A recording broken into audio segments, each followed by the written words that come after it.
Hello YouTubers, it is I, Tron. This video review will be about Action Man. This video, should you choose to view it, will self-destruct in 5 seconds.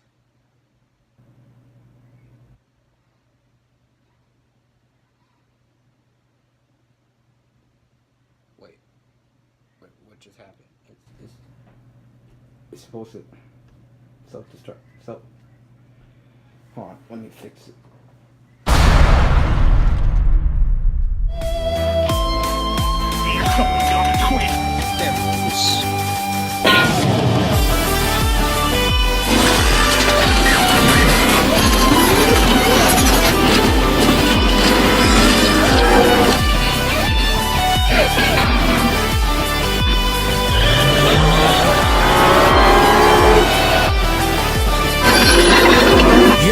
What's up, YouTube world? I animate them, I review them.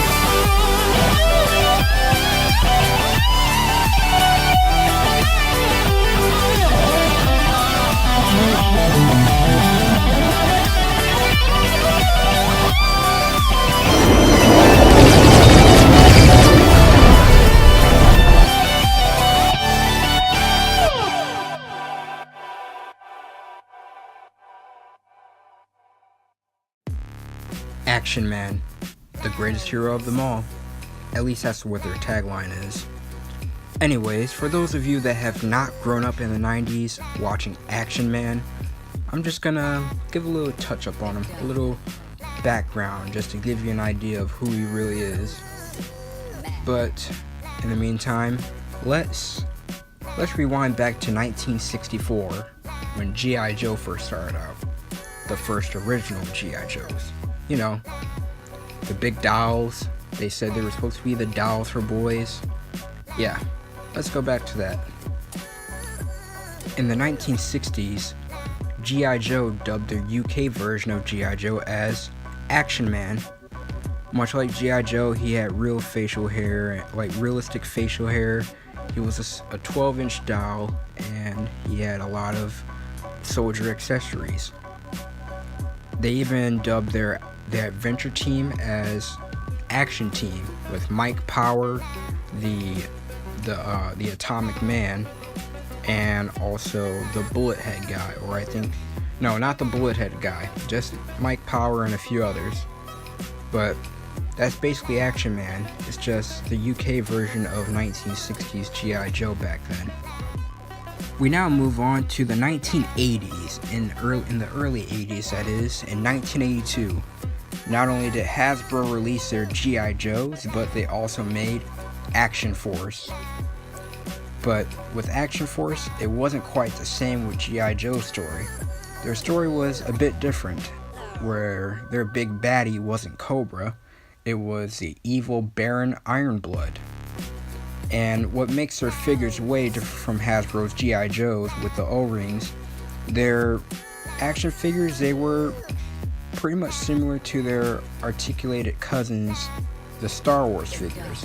Their articulation wasn't really all that great. But then soon, we move on to 1983, where they slowly started adapting it to the American G.I. Joes, and even dubbed their cartoon title Action Force.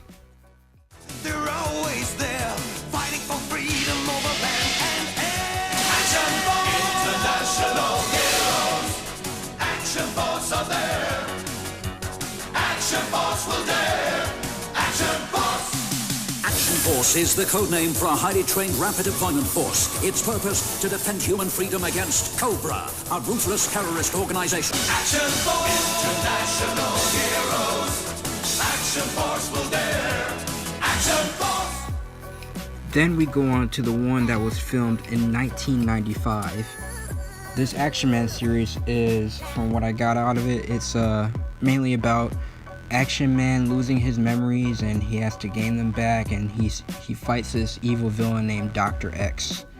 And I've only watched like a few episodes of it and that's it. So basically, like, Transformers Cyberverse is pulling off not X-Men, Action Man because of Bumblebee losing his memories. That's how I look at it. But yeah, and it even contained live action clips of Action Man being played by Mark Griffin. And that's pretty much it for that show. I wasn't able to watch it completely, but animation was good. It wasn't that bad. And as for their toys, they were 6 inches tall, just like the G.I. Joe Sigma 6s. And each type of Action Man figure came with some type of gear. We then move on to the Action Man series from the year 2000.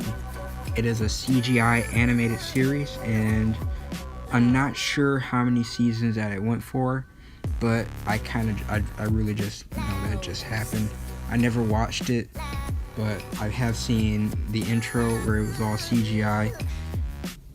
But yeah, that's pretty much all I can say about it. I don't know anything about it.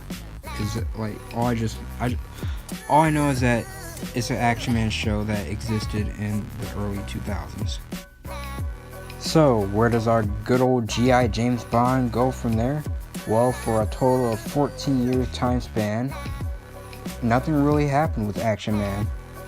But until, in the year 2015, IDW came out with a huge comic book event release, and that was the Revolution comic, which is a box set that I'm reviewing today.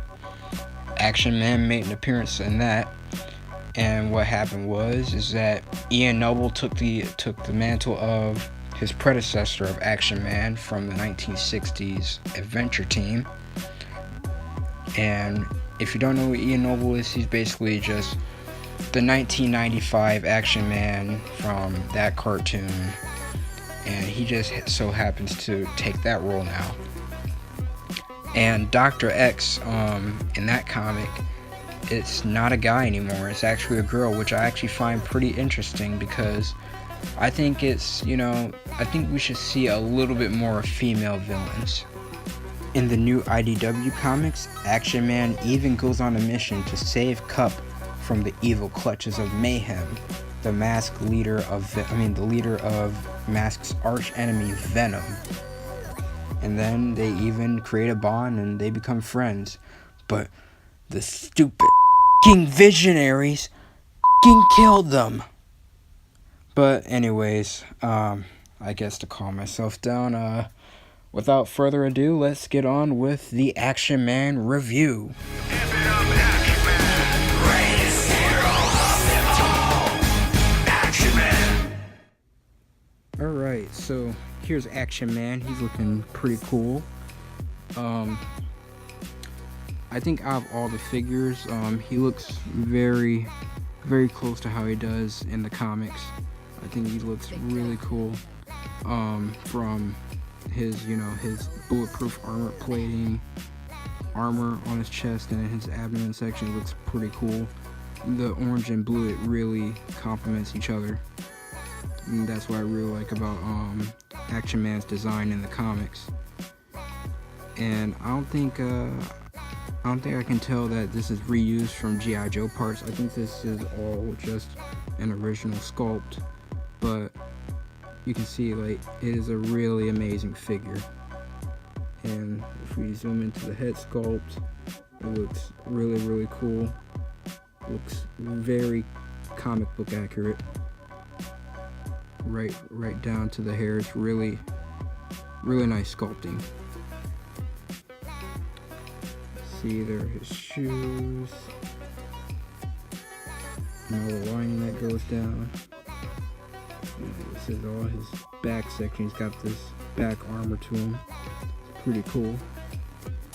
And he also comes with 3 guns. He comes with, we'll just set Action Man right here for a second.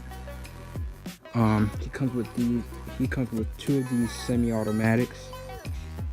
Very nice detailing on them. And he also comes with this little rifle right here. Very cool. I think this also came with the G.I. Joe 50th anniversary General Hawk, but I don't know where this I don't know which G.I. Joe first had this, but yeah, that's the gun he has. So we'll just set this aside. I don't think he holds this gun all that well. between the two guns that they gave him, I don't think he can. Yeah, he's not really holding it all that well. Can hold it for a bit, but I don't think you can. Let's see, because I had many attempts. Yeah, because the grip is not fitting in there. It's too skinny compared to his hands. But he kind of has to like two-hand it.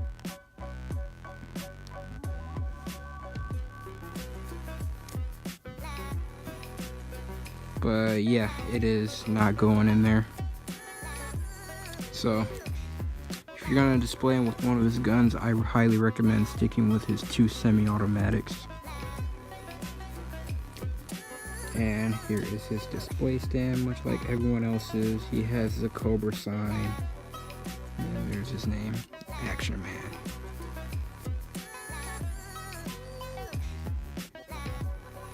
Alright, and now we move on to the size comparisons with Action Man. So, alright, for size comparison, we have Moon Racer. That's how he is compared to a deluxe figure. Voyager class Power of the Prime Starscream. Transformers Cyberverse Ultimate Optimus Prime, which is equivalent to a leader class. And just for crafts and giggles, here he is next to Dylan the Villain. That's how he is compared to other G.I. Joes.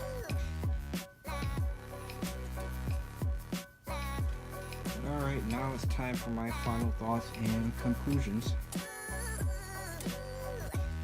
Alright, overall, I think out of the whole set, Action Man is the most comic book accurate. From his nice hair, from the hairstyle that he has on this figure, it's very accurate to how it is from the comic. It's actually, it's basically just holding just how he is from the. It's like taking the character from the comic book and holding him in your hand. Like that's basically what this Action Man figure is. And overall it's just a really nice sculpting. Nothing much to say. Never actually had an attachment to the character, but I actually like his character in the comics though, but never grew up with him in the 90s or anything. But yeah, so that's it for Action Man. So like, comment, subscribe, share with all your friends, subscribe to Iron Kai's channel on YouTube, and peace. We are out of here.